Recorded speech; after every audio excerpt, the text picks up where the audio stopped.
¿Recuerdan Macará? El 30 de julio se dio la represalia. El comandante César Llanes de Caballería número 7, más una compañía de batallón 19 y una batería del grupo de artillería número 8, cruzaron el río y tomaron Macará, abatiendo una leve oposición. Luego, con el apoyo de la compañía del capitán Fernando del Risco, vencieron a los contrarios en la acción de Vado Limón. 2 días más tarde, las fuerzas peruanas desocuparon Macará y volvieron a sus emplazamientos. El 31 de julio, una unidad de paracaidistas del Cuerpo de Aviación del Perú tomaron el puerto ecuatoriano Bolívar, pasando a la historia de la aviación militar, la primera vez que se utilizaron fuerzas aerotransportadas en toda América. Tropas peruanas de Puerto Arica al mando del capitán Saturnino Poblete Rodríguez atacaron a la guarnición ecuatoriana Tarqui. Los soldados ecuatorianos comandados por Maximiliano Rodríguez lograron detener momentáneamente el ataque. Poco después, Maximiliano caería en acción, tomando el mando el cabo Luis Minacho, quien continuó con la desesperada defensa hasta que también cayó en combate. Finalmente, las tropas ecuatorianas se rindieron.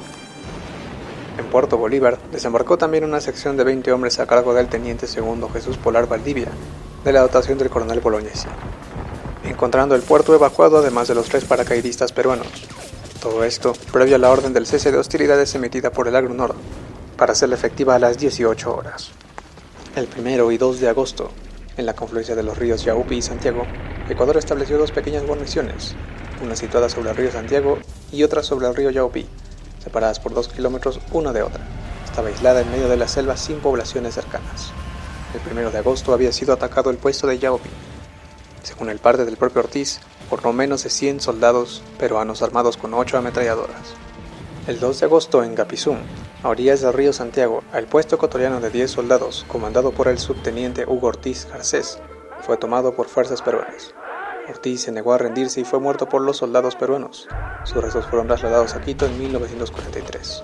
En Pampa Larga, provincia de Sullana, había una fuerza peruana a órdenes del comandante Carlos Herrera Lynch, que fueron atacados por las fuerzas enemigas de Zapotillo. Zapotillo contaba con una guarnición de tropas del batallón ecuatoriano España número 8 y del grupo de artillería Atahualpa número 1.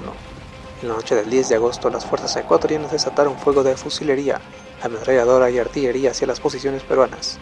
El capitán de artillería del ejército peruano Percy Clark ordenó abrir fuego a 2 baterías que en la primera andanada hicieron volar por los aires un puesto de ametralladora. Asimismo dirigió otros fuegos hacia el vado del río Chira frente a Punta Roja, haciendo volar a la tropa ecuatoriana que se encontraba vadeando el río. Los ecuatorianos disparaban su artillería de origen italiano al saldo de calibre 65 milímetros. Los morteros y fusilería peruanos también entraron en acción. Las fuerzas ecuatorianas dejaron de disparar y las tropas peruanas se prepararon para contraatacar. El mando peruano del destacamento Chira ordenó contraatacar y la artillería peruana entró en acción. La infantería avanzó y comenzó a vadear el río con rumbo a Zapotillo, apoyadas por las ametralladoras y el fuego de mortero de 81 milímetros. El capitán de artillería Percy Clark ordenó suspender los fuegos al ver con sus prismáticos que los infantes peruanos a bayoneta calada ganaban las alturas de Zapotillo e ingresaban a la plaza. Ordenó también vadear con su personal el río Chira, donde escogió una nueva posición para colocar la batería. Los infantes se apoderaron de Zapotillo y los artilleros también entraron a la plaza. Un vigía peruano localizó tropas ecuatorianas en el cementerio y dio aviso. Una pieza de artillería disparó 2 veces al cementerio y la tropa se lanzó al asalto. Zapotillo había caído. Se tomaron prisioneros y los cadáveres ecuatorianos fueron enterrados en el cementerio. Gran parte de las casas de paja de la población fueron destruidas por el incendio que ocasionaron los proyectiles de artillería y morteros. Al igual que Macará, fue desocupado días más tarde. Los refuerzos que anteriormente solicitó Ortiz Garcés llegaron recién al río Yaupi una semana después. En su acercamiento fueron atacados por soldados peruanos, y tras media hora de combate, los ecuatorianos fueron derrotados, consolidándose el dominio peruano en los ríos Yaupi y Santiago.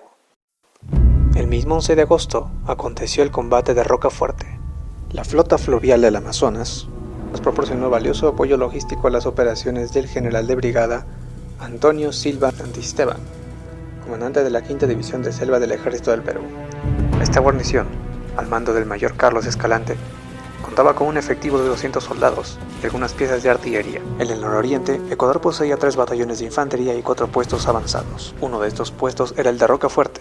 El 11 de agosto en la madrugada, una patrulla ecuatoriana trató de sorprender el puesto de vigilancia peruano número 2. El intercambio de tiros fue generalizándose a lo largo de la línea divisoria. A las 5:30 la cañonera Amazonas se dirigió a las cercanías del puesto peruano de Santa Rosa, donde desembarcó el comandante Félix Torrejón, y luego navegó a una posición en línea con la artillería de Santa Rosa.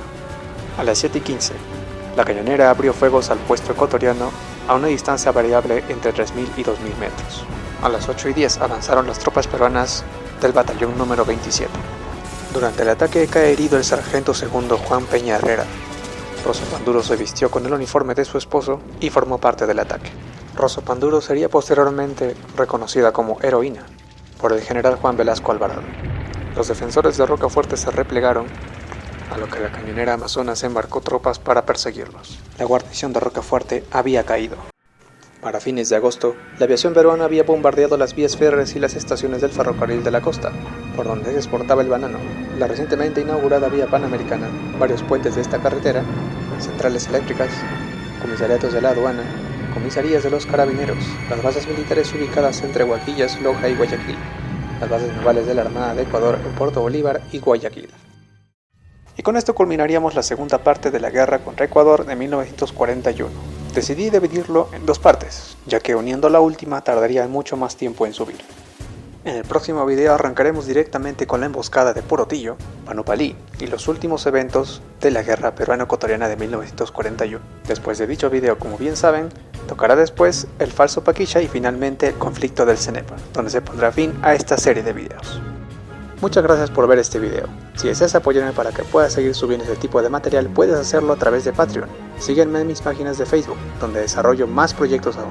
Y si quieres obtener los cañones de la Guerra del Pacífico en 3D, listos para imprimir, entra a 3D Export, donde encontrarás varios modelos. Dejaré los links en la descripción de este video. No olvides darle a like, comentar y compartir.